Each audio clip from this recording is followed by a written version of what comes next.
Welcome to Sisters Conversations Podcast with your hostess, Latrice Carter. We feature interviews in literary, film, and television, as well as real topics that impact the Black community. Welcome to Sisters Conversations. I am Latrice Carter, your host, and my guest today and guest co-host is Dr. Barbara Evans. Dr. Barbara Evans is our on-site specialist and expert in mental health. And on today's show, we will be talking about self-care and depression. This is very important, especially during a pandemic. So today, welcome my guest, Dr. Barbara Evans. Hi, Dr. Evans. How are you? Hi, good morning. How are you, my dear? I am doing well. Thank you so much for taking time out of your busy schedule so that we can sit down and talk about depression and self-care during a global pandemic. Well, thank you. Thank you for inviting me. This is such an important topic. So I appreciate you reaching out to me. Oh, you are so welcome. So let's dive right in. So are there different types of depression? If so, can you elaborate? Well, first, let me say that, for some who just really haven't been in a position to, get a formalized definition of depression, just want to make sure that people understand that depression is really a state of a low mood and an aversion to activities or interests that one would normally be interested in.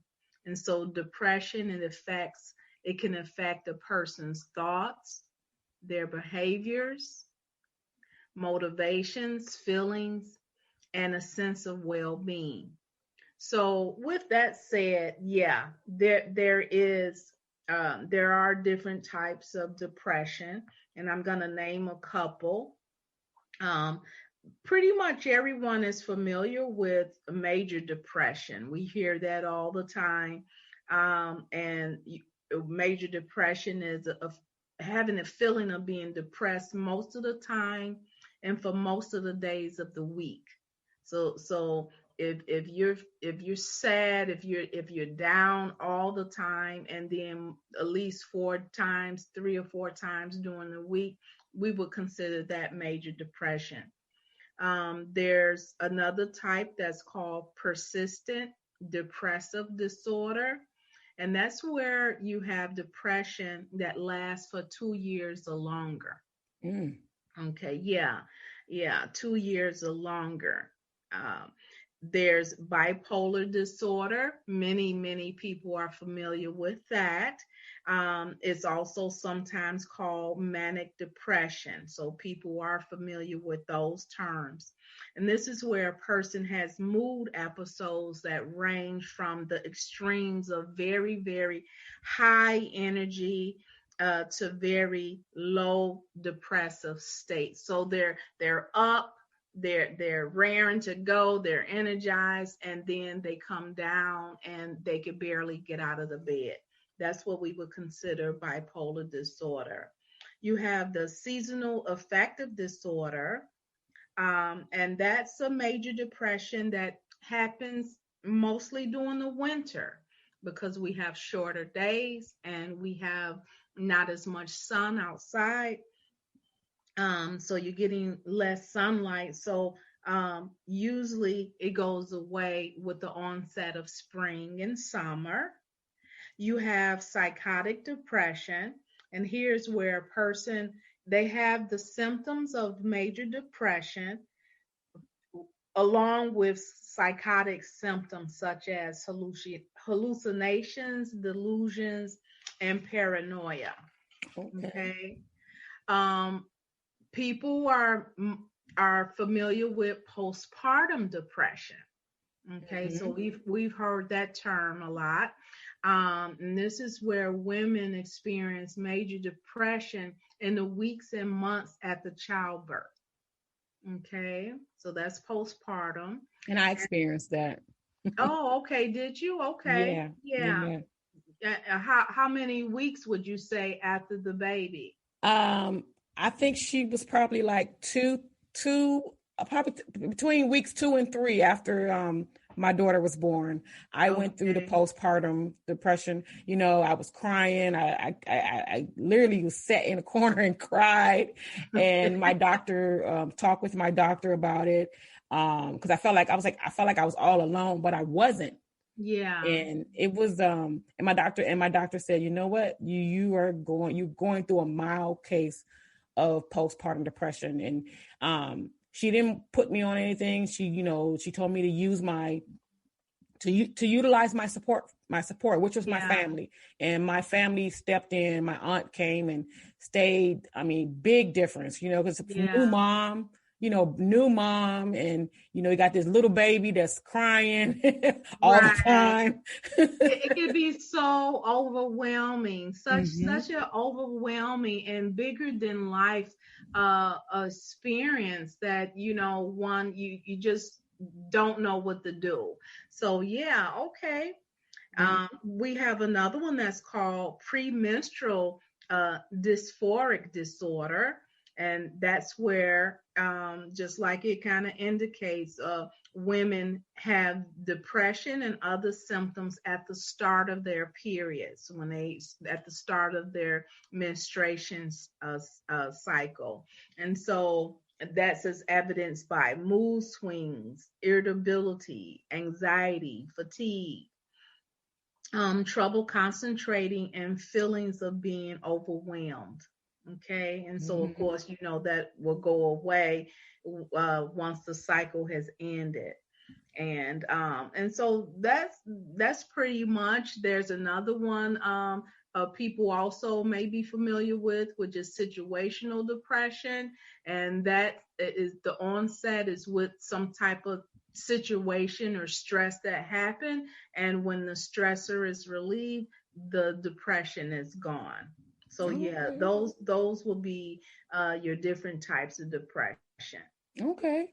So can can one of these depressions lead to a mental health issue? Um, yeah, they could. These are all things that's will be considered a serious mental health condition that requires, understanding in medical care and Mm-hmm. or medication and support. So yes, the answer to that will be yeah. Okay. I would say Okay. so. Hmm. Okay. So we've now been in a global pandemic for a year. We have seen an increase in depression because of this. People have lost their jobs.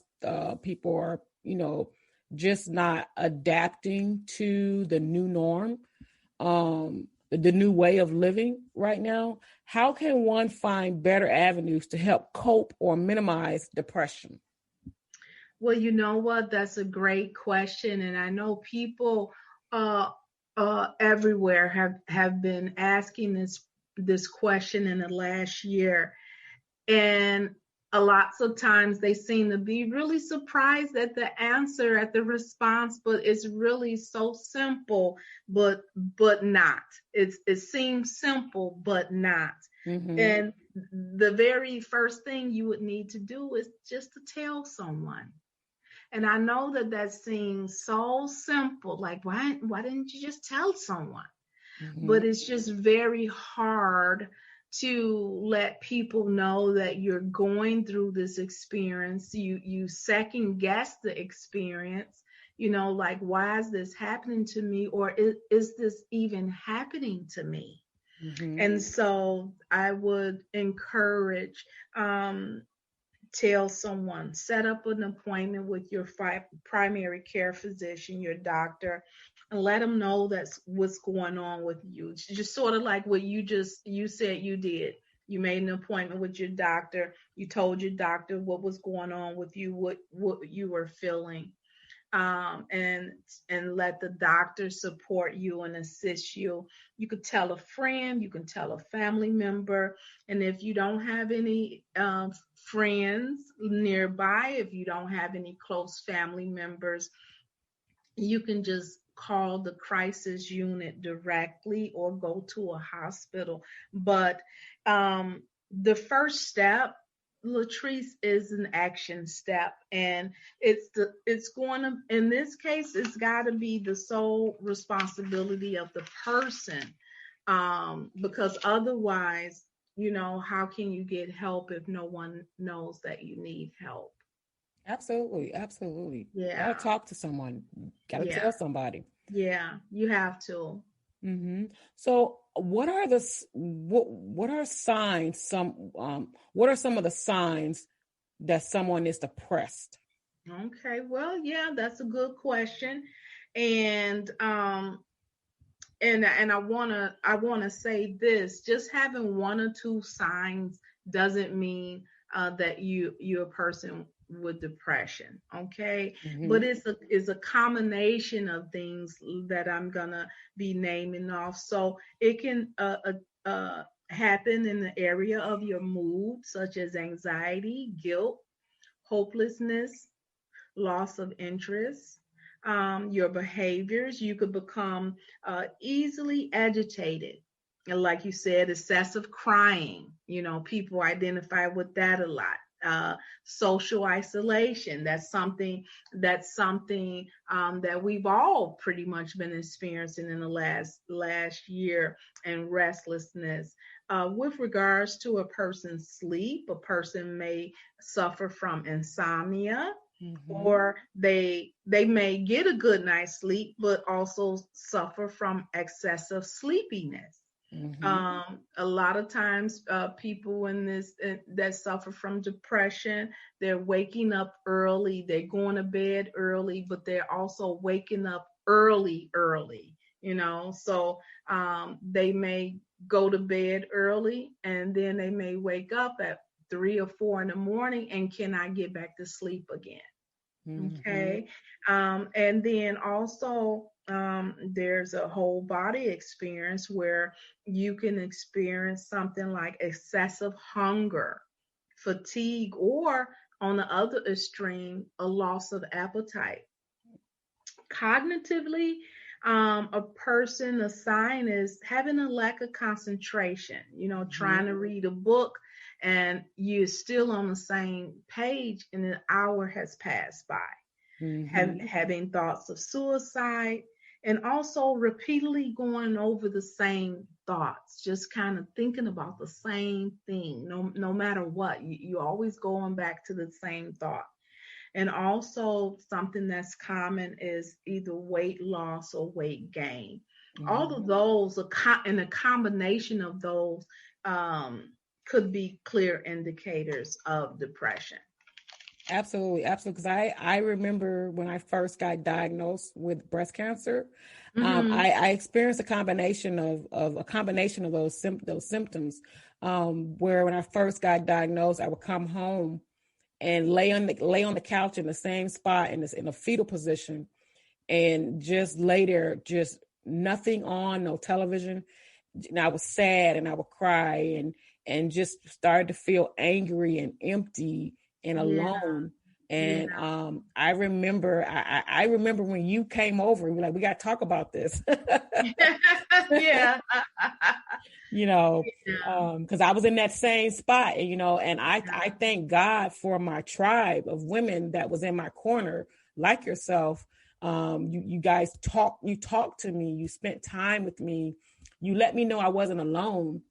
Yeah. And you guys were prayer warriors as well, so that made a big difference, helping me through my journey. Well, you took the first action step, right? Oh, we were just chatting on the phone, and then you just told me how you were feeling, and I said, I'm on my way. Yep. It's just as easy as that. You're not alone, and there are people that care about you, and there are people that love you. And even though at this very moment you feel like it's only happening to you, because it is, you do have people around you that care. Mm-hmm. And let's allow yourself to be open to receive all the love and compassion and care, from, like you said, your tribe. So, it does work if if you're doing the right things. And in this case, you reached out, and your tribe was there for you. Absolutely, absolutely. And I'm so appreciative of my tribe too. So, what are how should a family member or friend help someone who is depressed? Well, this is tricky, because a lot of times family, they just don't know what to do. So sometimes they don't do anything. They may avoid it, and they may say, there's nothing wrong with this person. This person is just doing it for attention, or he or she'll get over it, or they're lazy, something in a condescending manner, because they don't really understand it themselves. Mm-hmm. So the first thing I would suggest and strongly encourage from family members is to really get educated. Educate yourself about depression. That's why, and at the beginning of this podcast, I listed the definition. So even if you think you know what it is, but you're not for sure, here's a clear definition of what it is, and then educate yourself so you can really have an idea about what's going on with your family member. Mm-hmm. Right? That's the first thing, because we're not in that person's shoes. But when you educate yourself about the depression, now you can have an understanding. No, this person is not lazy. No, this person is not trying to get attention. This is something that's really happening with this person, and she's struggling or he's struggling. Okay. You can also, I would encourage a family member to also ask questions. If you don't know, ask questions, do the research, so that you can better know what's going on.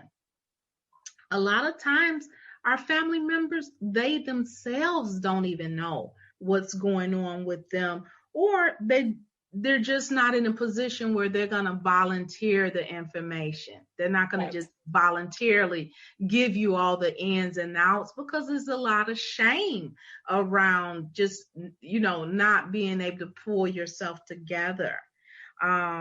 You can seek assistance again from a doctor, your primary care physician. You can help your family member get in contact with a therapist. So by way of talk therapy, you could develop some coping skills that both the family and the family member can use. I recommend support groups. There are places like NAMI, which is the National Alliance on Mental Illness. They're very, very good with supporting and helping the family as a whole support the individual, as well as supporting the individual. Mm-hmm. You want to stay positive. Only speak positive things. You want to remind your loved one about their capabilities and their abilities and how strong they really are. You want to show compassion and understanding. I recommend using humor to a certain degree. Laughter is it not only helps the situation, but it is a mechanism by way of healing. It promotes healing to be able to laugh, and kind of make light of different things. And lastly, I would recommend that if you're a family member and you're really caught off guard, you really just don't know what to do, the number one thing to do is just listen. Mm-hmm. Just listen. Just provide the a, a safe space and a listening ear to your loved one so that they can feel comfortable talking to you about their situation and what they're going through. Don't try to solve it. Don't try to problem solve it and then, solve their issues. Just listen. Just be there. Be present for them. Absolutely. Absolutely. And it does help. It does Yeah. help. Yeah. So, what type of self-care can one do that will aid or eliminate the chance of them becoming depressed? Okay. Well, hey, these self-care things, these are basic things that you and I and many of us always do. And Mm-hmm. I hate to say always, but I know so many people, they swear by self-care now because everyone understands that self-care is number one to promoting healing and growth. Mm-hmm. Again, I'm just, repeating things that we may already know. Hey, develop a regular sleep regimen. You got to get 6 to 8 hours of sleep. You have to. Yep. Okay. Get moving, be active, exercise, walk, swim, run if that's what you want. Okay. It gets the blood flowing in your body. You cannot just sit on a couch, even if that's really what you want to do. You got to push yourself through it if you can. Try having a healthy diet. I know that's hard. I like snacks, but everything in moderation. Uh, Take breaks. Rest when you need to. Use your sick time. If you're a person that works and you have sick time, use your sick time. That's what it's there for. We call those mental health days. Um, Always have me time. I have me time every day, every single day. And you're like, every day? Yes, every single day because it's needed.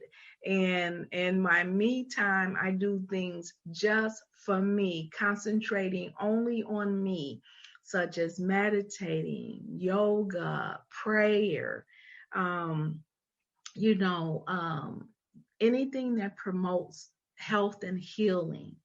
Okay. So those are just some go-tos that you can do. Absolutely. You gotta have me time because Yeah. I swear I by it. block out. I block out. I have my planner. I have it on my phone. I link my planner to my phone, and I literally block that time out on my phone, out on my calendar, so that I have that quiet time to read. Yeah. I get my monthly massage, my monthly Yes. facial, Yes. getting Manicure, walking. pedicure. Yes, manicure, I pedicure. love Yes, it. Yeah, I love it. And I mean, I'm listing things you can do on the inside and the things on the outside because let's face it, if you look good, you feel good. yes, If you're active, you're gonna sleep at night because you're gonna yes. be tired. So everything just kind of works hand in hand.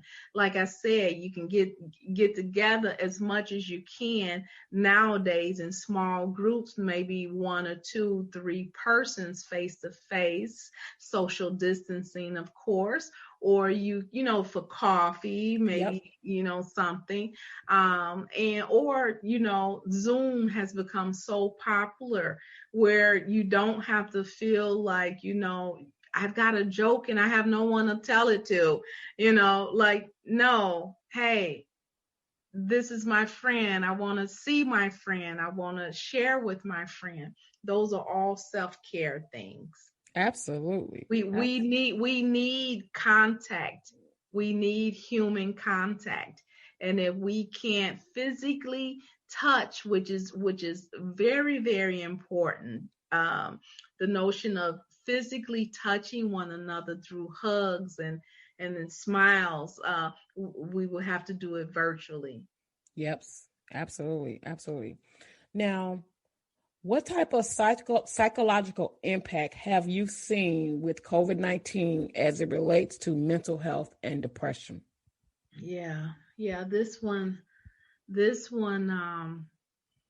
was heavy because in the beginning, honestly, I saw a lot of people just being afflicted with anxiety, just overcome with anxiety.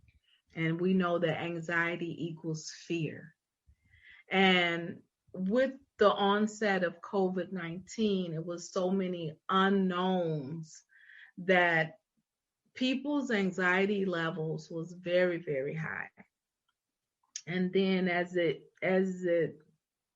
time went on, depression was added on top of that. We did the shelter in place, and that had the whole impact of the social isolation, not knowing when this COVID-19 was going to end, all of the deaths that was related to it. And eventually, as time went on, I don't know about you, but I noticed it was sort of like 6 degrees of separation before I knew someone who had died. And so more and more was getting closer and closer to home. And then, not to mention all of the restrictions, in the beginning, fearing that there would not be a cure. And then toward the end, like present day, fearing that there won't be enough vaccine. So all of those have created just a large increase of depression and anxiety. And it's very real. It's very real. Very real. It is. I lost a few friends, a couple family members to COVID, and it's very real. It hit home. I think when it hits home for those of us, it's like a reality check. Yeah. But I was always there, in the mindset of, okay, this virus is real. I was never one of those people that didn't think it was real, but I have a few friends. It took for them to lose someone to realize that this is not a hype. This is not a joke, that this virus is real. Wow. Yeah. And that's sad to say, because that means for the people out there that didn't really believe or thought it was a hype or just being blown up extra, they probably didn't take the necessary precautions and suffered for it. Yep. And that's really the truth of the matter. This is just a very sad situation there. It is. Any way you look at it, it's just been the most challenging time for people. Absolutely. So, what is your advice on how we should handle depression and mental health? Well, again, I encourage people to stay connected to themselves and connected in such a way so that they know themselves. And when you know yourself, it won't take you long to recognize something's off. Something is off here. And when you know yourself enough and you've connected with yourself, you recognize that there's something wrong, and you try to do what you felt was all of the normal and I'm doing that loosely with quotes, normal things that you could do to pull out of it, watch Netflix and chill, working out, drinking more water, just trying to be your most healthy, then I would talk to my primary care physician, because some people, just doing self-care measures might not be enough, and they may need extra support by way of medication management. Mm-hmm. Okay, but you can do journaling to kind of put your ideas and thoughts and feelings on paper, as a way of expressing it, especially during COVID, when you don't have anyone around and you're feeling like you're isolated a little bit. Journaling always works. But this is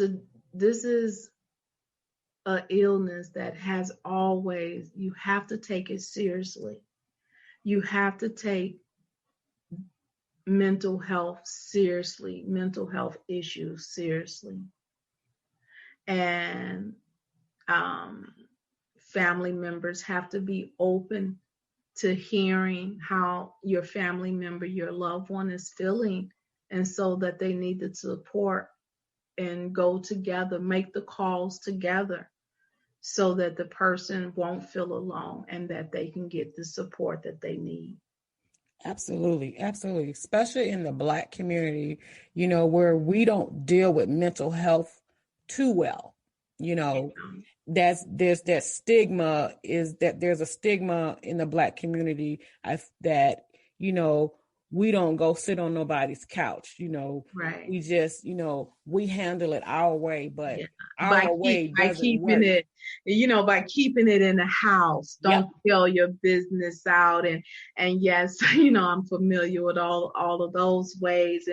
And even, I hate to say this, but even in our churches, yes, it's not really promoted all the time. I would like to say that, in current times, there are some pastors that understand the need for support outside the church, and they do recommend it. But most churches, I've found in past days, they just kind of say, pray about it, but prayer, there's absolutely nothing wrong with prayer, and I pray, and I would encourage prayer. Mm-hmm. But prayer without action is nothing. That's right. And so I encourage prayer, and then your action would be seeing your doctor, seeing a therapist, seeing if you need medication or what is needed. And these things all work together collaboratively to help, to support. Mm-hmm. It's not one or the other. They can all work collaboratively, hand in hand. So that is a very, very good point, because, but I am feeling, I must say, a bit of good news is that in my practice, I am seeing more and more African Americans reaching out. And Thank so God. that is telling. That says a lot about, I don't know if it's a situation where things have just gone to, so severe, they felt like they had to, they didn't have any choice, or they tried everything else, but for whatever reason, they are reaching out, and I'm happy to receive them and assist them and support them. So maybe we've turned a corner on that issue. I'm hoping too. Fingers crossed. I'm hoping too. Yes. So how have you coped with COVID-19? Well, Latrice, I'll tell you now, weirdly enough, I'm probably one of those rare persons that, did not struggle. Mm-hmm. Okay, let me put it that way. Just, I guess, being an introvert, I'm working remotely. And so that I didn't skip a beat, but, for the most part, honestly, I just did what I normally would do, how I normally live my life. I took a look at the situation and the things that I can control. I can control those things. The things that was outside of my control, like shelter in place, like social distancing, those are not things that I can control. So I just try to um, follow along with whatever the guidelines were. Mm-hmm. Okay. Daily prayer. And I continue, even to this day, I'm continuing to take the safety precautions. I know some people are being kind of lax about that, but no, I would encourage you to continue to take the safety precautions, cleaning your house, cleaning your surroundings, even the car,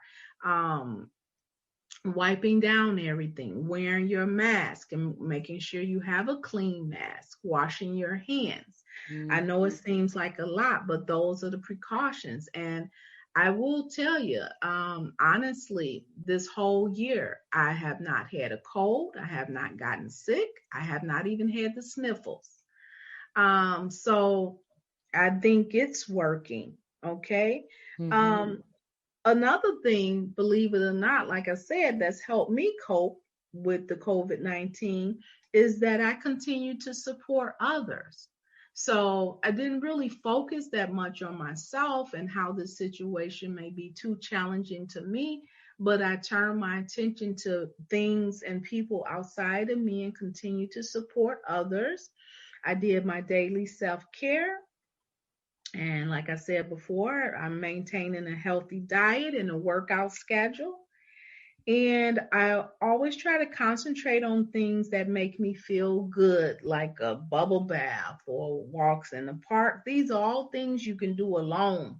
I Mm-hmm. know the whole social isolation and the restrictions, therefore, just was very challenging to a lot of people who was just, they need to be able to connect with another human being, or another, of the spirit of another human being. But it is something to say about being able to find comfort in things that you can do alone, listening to music, catching up on reading, dancing in a house, lighting candles, listening to music. Prior to this, I really didn't get a chance to watch TV. And so now I'm able to catch up on TV with some of these programs I'm hearing other people talk about that, prior to COVID, I never even heard of, Uh-huh.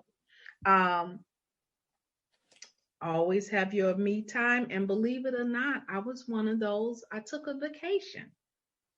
So normally when we're not in COVID-19, I take 4 vacations a year. And that was one of the things that was the hardest for me, is kind of staying around here and not being able to go on my vacation. So I was able to go on vacation. Okay. And one of the major things I just want to add this lastly is, it's so important not to give in to the fear that has been attached with this virus. Mm-hmm. Don't allow your thoughts to be negative with regards to the COVID-19, so that you start having fear, and you're overcome by the fear of what this disease has done and what it can do. That's most importantly. Absolutely. Absolutely. And last question, how can our listeners connect with you for a professional consult? Okay, well, that's a great question. Yes. Listeners can reach out to me by phone. My number is 630-410-1967, and that's a direct line to me. Also, listeners can go on to my website, and hopefully, Latrice, you can also list this somewhere. But it's BarbEFacetoface.com. BarbEFacetoface.com. And that's my website, and it talks all about me. It tells you a little bit about me and what I do and whom I serve.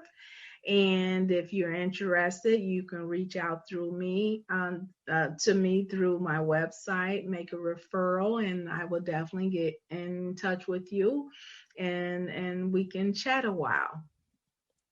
Absolutely. And we will share your website link in our Facebook podcast group, as well as on Sisters Place Facebook page as well, Facebook page and Twitter page as well.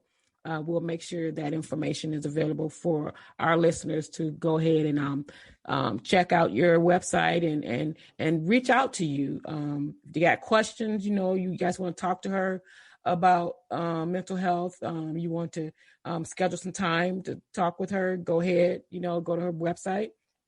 She will make herself available to you. Yes. Dr. Evans, thank you so much for sitting down, talking with me today about mental health and self-care, which is so important, especially in the Black community. And I'm so happy to hear that you're seeing more of us coming to you for therapy. That's a start. We are on a path to breaking that stigma, eliminating that stigma altogether. Yeah. And I really believe that. And I want to thank you again for inviting me to this platform. I hope that somehow today, through this open dialogue, that I have been able to touch hearts today and give information today to your listeners and provide some type of support system for them. Hopefully people will learn a little bit more than what they already knew. And if anything, they know if they've been feeling this way, if they've been feeling down, the steps that they need to take in order to get help. If anyone is confused about those steps, I would encourage, please, any and all, please give me a call. Okay. All righty. Well, that is our show today, everyone. Thank you for tuning in. Please be safe, stay blessed, and again, talk to someone. Yes. That's your action step. Talk to someone. You're feeling depressed, you're feeling a little, you're not feeling your usual self. Go please talk to someone. Call your primary so you can get in touch with a therapist. We love you. And we are here to be informative. We're here to be a resource for you. We at Sisters Place, here on Sisters Conversations, we are about having an impact in our community so that our community can be more informed about what's going on, not just in the world, but within our own community and how we can be helpful. Stay blessed. And until next time, we love you. Be safe. Thank you. Thank you.